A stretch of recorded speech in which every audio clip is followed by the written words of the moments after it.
Baik, selamat sore. Kami dari Divisi Pemasyarakatan ingin menginformasikan kembali terkait perkembangan pelaksanaan pencegahan COVID-19 yang terjadi di Lapas Gerobokan dan Lapas Perempuan Denpasar.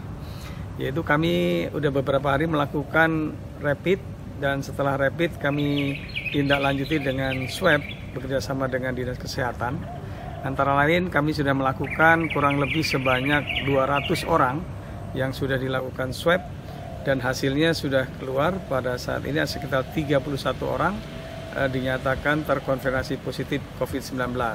Sedangkan pegawainya yang 6 sudah juga kami lakukan swab. Alhamdulillah dari ke-6-nya dinyatakan negatif.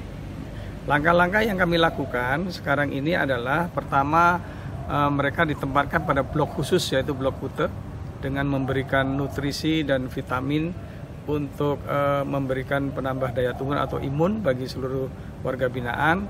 Kemudian juga diberikan sarana dan prasarana yang baru, yaitu alat-alat makan yang baru, tempat tidur yang baru. Kemudian juga tempat blok-bloknya sudah kami semprot dengan desinfektan semuanya untuk mencegah penyebaran yang lebih luas. Nah, kemudian juga yang terjadi pada Lapas Perempuan Denpasar juga demikian. Dari 58 warga binaan yang kita lakukan swab saat ini belum keluar, hasilnya mungkin besok.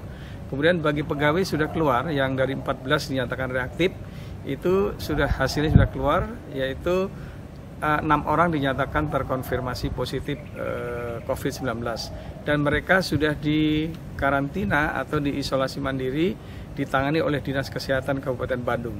Nah, kami akan terus melakukan upaya-upaya untuk mencegah penyebaran ini, terus berkoordinasi dengan Dinas Kesehatan dan melakukan pemeriksaan rutin oleh dokter klinik lapas maupun Dinas Kesehatan, sehingga penanganan akan lebih komprehensif, lebih cepat dan tepat dalam rangka mengatasi perkembangan COVID-19 ini.